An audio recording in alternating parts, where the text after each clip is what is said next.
Hello friends, acquaintances, and enemies of all ages, my name is Combat Bird, and today we're going to be taking a look at a game that's divided the Sonic community since the day it was announced. Sonic Adventure, the first truly 3D Sonic game to ever be released. As a kid, I never really got a chance to play through this one, and decided I'd go with DX, what seems to be the definitive version of the game. It does have quite a few differences, but most of them fall under the visual category. But if at any point you want to see a full list of differences, I'll link to the Wikipedia page down in the description. Sonic Adventure has an overarching story which can be played from the perspective of 6 different characters, each with their own unique playstyle. Sonic! Playing as Sonic himself may feel a little wonky now, but you've got to remember that this was really the game that set off the long line of 3D Sonic games that we've come to love or hate today. He controls surprisingly well, using his homing attack feels natural and fluid, although you may end up having a hard time targeting a specific enemy if they're amongst a group. Luckily, this is rarely ever the case. I should mention though, sometimes Sonic can end up going so fast that he does feel a little bit uncontrollable. But this isn't really a flaw, and in fact is something I wish some of the newer Sonic games would aim for. If I'm playing as what's supposed to be one of the fastest things alive, I want to feel like it. And really, it's not so much that he's hard to control when he's running, it's that it's hard to react quickly enough to everything around you. Since, you're going really fast. Some of the levels tailor themselves to this point and have long stretches, using speed boosters when they need you to make a quick turn, while other levels can actually slow you down a bit with some puzzle platforming. The platforming in this game isn't terrible by any means, but I think when playing Sonic you may end up feeling the same thing I felt, which is that slow is bad, fast is good. A perfect example of this is Casinopolis, where instead of racing to the end of a level, you've got to collect a certain number of rings to beat it. Ironically, the fastest way to do this is to play the dreadfully slow pinball game. Even the ball falls slowly. It's terrible. It does have a pretty cool reference to the Nights into Dreams series though, although it takes ages to get through, and once you've seen it a couple of times, it pretty immediately starts to feel like a huge waste of time. Now, the casino level aside, Sonic's story does have quite a few good levels that are fast-paced and fun. You even get to fight the occasional boss, although to be honest, most of them are a bit lackluster, either being far too easy or incredibly annoying. The final boss of the Sonic story even inspired me to make a video series about the worst bosses in video games. Feel free to check that out if you want more detail. Alright, so far Sonic Adventure 1 has had a pretty okay start. Being the main character, Sonic of course has the longest story mode, and he's okay. So each character after this should be just as good, I'm sure. Let's take a look at our next character. Tails!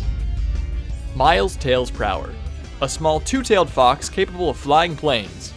The cliché tinkerer, you might say. He's also Sonic's best pal, and most of the Tails levels are actually just Sonic levels but with a twist. Remember in the old 2D Sonic games where Tails would follow you around? That's pretty much the goal here. You have to race Sonic to the end of each level. However, Tails can fly, and the game wants you to take advantage of this, giving you various shortcuts in every level. Tails is fun to control and is still pretty fast-paced. Instead of a homing attack, he has a basic tail spin that damages enemies. Later in the game, this can be upgraded and becomes much more useful. Is what I would say if this upgrade didn't make Tails look like some out-of-control breakdancer.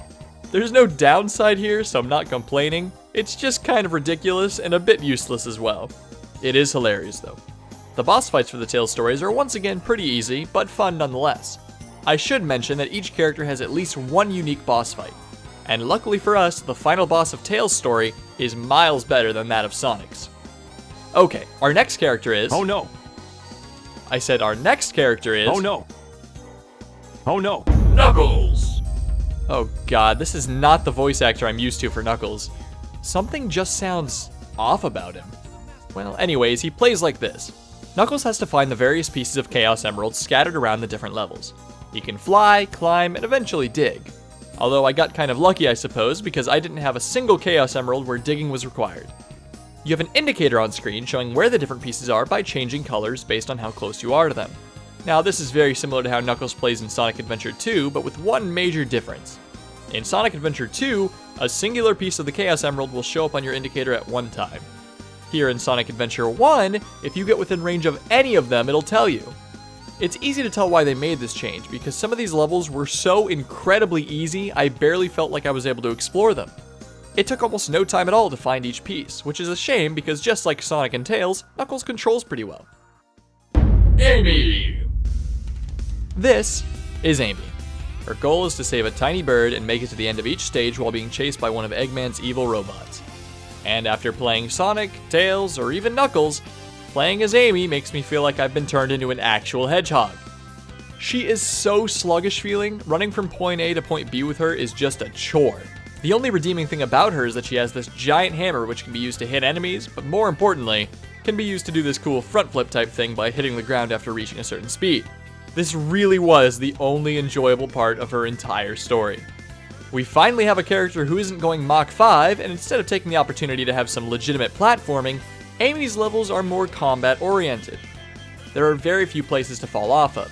Instead, we have large stretches of land where the player has to figure out how to progress, usually by finding some lever or solving a puzzle, all while this giant annoying robot tries to attack you for almost the entire time. Don't get me wrong, he's not exactly threatening, but more of a nuisance. You can hit him, but it's almost not even worth doing considering how fast he gets back up. Luckily for us as the player, Amy's story is very short. Big! Ah yes, what would a Sonic game be without fishing? A good one. Okay, maybe not, but surely it would have helped improve the game.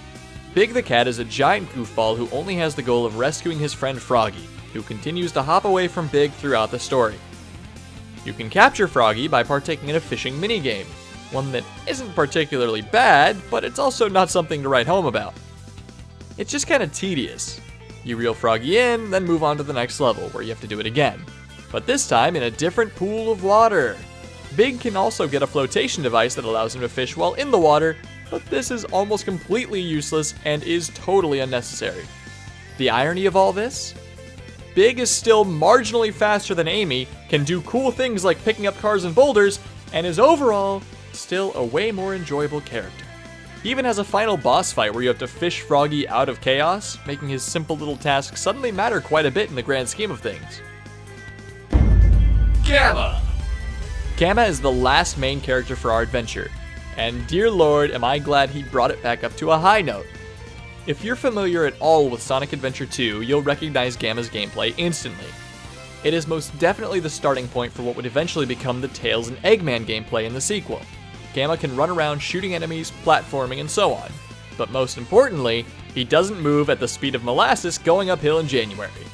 He even gets his own cool animations that are completely unique to him. Once you reach a certain speed, Gamma will go into his tank form, making him move even faster. Or when you go over water, since Gamma's a robot, he has a helicopter form to allow him to gracefully fly over it. He's my second favorite character to play as in Sonic Adventure, and with good reason. Here's a graph of my feelings for each character in order of how much I enjoyed them. And this is the main flaw with Sonic Adventure 1 for me. And that's that it starts off pretty strong with the Sonic gameplay that I really did enjoy, but after that, each additional character I played had me having less and less fun, with the exception of Gamma, of course. Now, this isn't inherently the fault of the character design or even the playstyle, but a flaw of an older system and the first step into the 3D world. The game can be very buggy and has some major issues.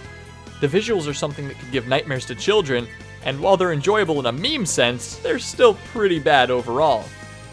Specifically the animations for the cutscenes. The camera is also something that could use work. In DX, the version I'm playing, they added a free cam allowing you to move the camera with the right stick. But since the original Dreamcast didn't have a right joystick at all, the auto camera is what a typical experience would be like, and it is not your friend.